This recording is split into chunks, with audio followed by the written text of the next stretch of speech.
Hello friends, welcome to spicy food lower. இன்றைக்கி நம்மளோட சேனலில் கல்யாண வீட்டு கேசரி எப்படி செய்கிறதுன்னு பார்க்க போகிறோங்க. வாங்க ஃப்ரெண்ட்ஸ், கொஞ்சம் டிஃப்ரெண்ட்டாக நம்ம பர்பிள் கலரில் செய்ய போகிறோங்க. வாங்க இந்த சுவையான ஸ்வீட் ரெசிபியை எப்படி செய்யலான்றது இந்த வீடியோவில் பார்க்கலாம் ஃப்ரெண்ட்ஸ்.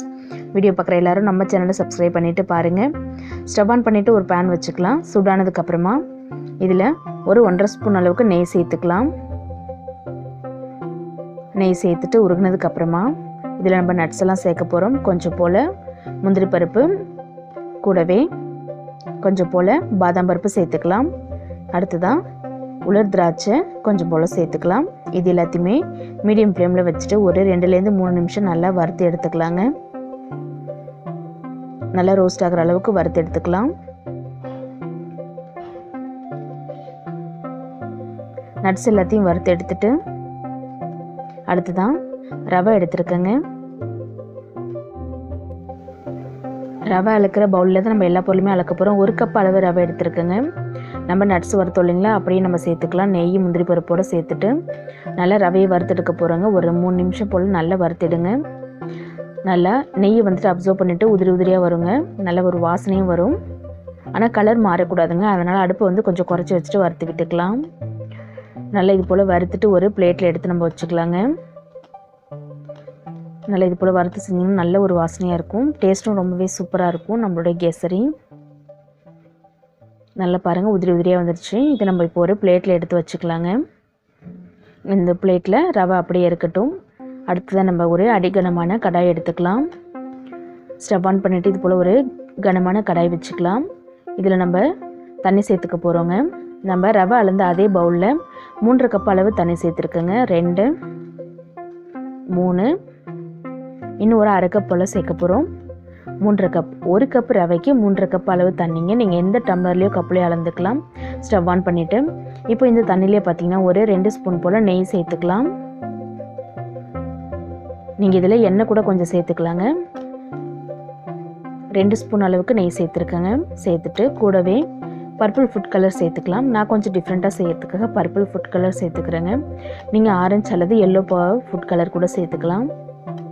சேர்த்துட்டு அடுப்பு நல்லா ஹை ஃப்ளேமில் வச்சுட்டு கொதிக்க விடுங்க. இந்த தண்ணி நல்லா கொதித்து வரணும். நல்லா கலந்து விடுங்க. நெய்யும் நல்லா உருகும் தண்ணி கொதிக்கும் போது. கொதிக்கட்டும்.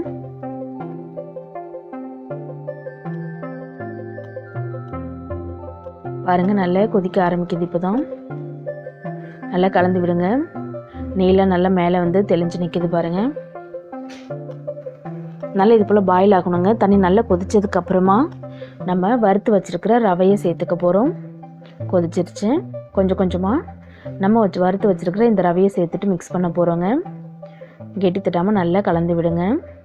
நம்ம இதில் நெய் சேர்க்கிறதுனால ரொம்ப நம்மளுக்கு ஒட்டாமல் வரும். போயிட்டு பாத்திரத்துலேயும் பிடிக்காது. ரவை எல்லாத்தையுமே சேர்த்துட்டு நல்லா இப்போ கலந்து விட போகிறோம். நம்ம நட்ஸையும் நல்லா வறுத்துட்டு சேர்த்ததுனால இந்த கேசரியோட நல்ல ரவை, அதுக்கப்புறமா நம்மளுடைய நட்ஸ் எல்லாம் நல்லா மிக்ஸ் ஆகிருக்கும். டேஸ்ட்டும் நல்லாயிருக்கும். நல்லா கைவிடாமல் கலந்து விடுங்க. இப்போ தண்ணியாக இருக்கிற மாதிரி தாங்க இருக்கும். நல்லா கொதித்து வரும்போது ரவை வெந்து வரணும். அப்போ தான் நம்மளுக்கு டேஸ்ட் நல்லாயிருக்கும். பாருங்கள், ஓரளவு நல்லா வெந்துருச்சு. ரவை நல்லா வெந்ததான் நம்மளுடைய கேசரி நல்லாயிருக்கும் டேஸ்ட்டு. இப்போ தண்ணியெல்லாம் நல்லா அப்சர்வ் ஆக ஆரம்பிச்சிருச்சுங்க.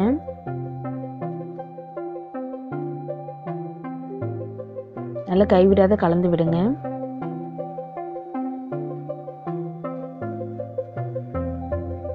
இது போல் ரவை நல்லா தண்ணியெல்லாம் எடுத்ததுக்கப்புறம் தான் நம்ம சர்க்கரைலாம் சேர்க்கணும். சர்க்கரை நம்ம இன்னும் கொஞ்சம் நெய்யும் இது கூட சேர்த்துக்கலாம். பாருங்கள், தண்ணி நல்லா இழுத்துருச்சு. நம்மளுடைய ரவை நல்லா வெந்து வந்திருக்கு. இன்னும் நம்ம சுகர் எதுவுமே சேர்க்கலைங்க. இந்த ஸ்டேஜில் நம்ம சுகர் சேர்த்துக்கலாம். ஏன்னா சர்க்கரை சேர்த்ததுக்கப்புறம் நல்லா இலகும். பாருங்கள், நம்மளுடைய ரவை அளந்த அதே கப்பில் சர்க்கரை எடுத்துக்கிறேங்க. நல்லா 1 கப் சேர்த்துட்டு கூடவே ஒரு 1/4 கப் அளவு எடுத்துருக்கேங்க. 1/2 கப் அளவு வரும். சர்க்கரை சேர்த்துட்டு நல்லா கலந்து விட்டுக்கலாம். சர்க்கரை சேர்த்துட்டு மிக்ஸ் பண்ணும்போது பார்த்திங்கன்னா நல்லா மெல்ட் ஆகும் சர்க்கரை. திரும்பவும் வந்துட்டு நம்மளோட கேசரி வந்துட்டு இலகும். அதுக்கப்புறமா திருப்பியும் சரியாயிடுங்க. நல்லா கலந்து விடுங்க. பாருங்கள், நல்லா இலகி வர ஆரம்பிக்குது. இப்போ நான் 1 கப்புக்கு 1.5 கப் சேர்த்துருக்கேங்க. 1க்கு 2 சேர்த்திங்கன்னா கொஞ்சம் எக்ஸ்ட்ரா இனிப்பாக இருக்கும். எனக்கு வந்துட்டு தித்திப்பு கொஞ்சம் கம்மியாக வேணும். அதனால் 1 கப் ரவைக்கு 1.5 கப் சர்க்கரை சேர்த்துருக்கேன். நீங்கள் நல்லா ஸ்வீட் சாப்பிடுவீங்க அப்படின்னா 2 கப் அளவு சர்க்கரை எடுத்துக்கோங்கங்க. 1 கப் ரவைக்கு 2 கப் சர்க்கரை அளவு எடுத்துக்கலாம். பாருங்கள், நல்லா கலந்து விடுங்க. நம்மளோட சேர்த்த சர்க்கரை நல்லா மெல்ட் ஆகிருக்குங்க. பார்க்கவே நல்ல கிளாஸியாக சூப்பராக இருக்குது பாருங்கள். இப்போது மீண்டும் பார்த்திங்கன்னா கொஞ்சம் கெட்டியாகும். கொஞ்சம் போல் உப்பு சேர்த்துக்கலாங்க. அப்போ தான் நம்மளுடைய சர்க்கரையோட டேஸ்ட்டு நல்லா தூக்கி காட்டும். 1/2 ஸ்பூன் அளவு ஏலக்காய் பொடி சேர்த்துக்கலாம். ஏலக்காய் பொடி சேர்த்துட்டு நல்லா கலந்து விட்டுக்கலாம். நல்லா மிக்ஸ் பண்ணி விடுங்க.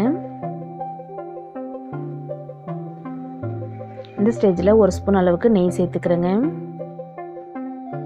நெய் சேர்த்துட்டு நல்லா ஒரு தடவை கலந்து விட்டுக்கலாம். நம்ம ஏற்கனவே வறுக்கிறதுக்கு வந்துட்டு நெய் கொஞ்சம் எக்ஸ்ட்ராவே சேர்த்துருக்கோம். அதுக்கப்புறம் நம்மளுடைய சேர்த்த அந்த தண்ணிலையும் சேர்த்துருக்கோம். அதனால் இப்போ இந்த 1 ஸ்பூன் அளவு சேர்த்து நம்மளுக்கு சரியாக இருக்கும். நல்லா கலந்து விட்டுட்டு நம்ம ஸ்டவ் ஆஃப் பண்ணிட வேண்டியது தாங்க. நம்மளுடைய சுவையான கல்யாண வீட்டு கேசரி சூப்பராக ரெடி ஆகிடுச்சு. இதே மாதிரியே நீங்களும் உங்கள் வீட்டில் கல்யாண வீட்டு கேசரி செஞ்சு பார்த்துட்டு கமெண்ட் பண்ணுங்கள் ஃப்ரெண்ட்ஸ். இந்த வீடியோ பிடிச்சிருந்ததுன்னா லைக் பண்ணுங்கள், ஷேர் பண்ணுங்கள். மறக்காமல் நம்மளுடைய ஸ்பைசி ஃபுட் லவர் சேனலை சப்ஸ்கிரைப் பண்ணிவிட்டு பாருங்கள் ஃப்ரெண்ட்ஸ்.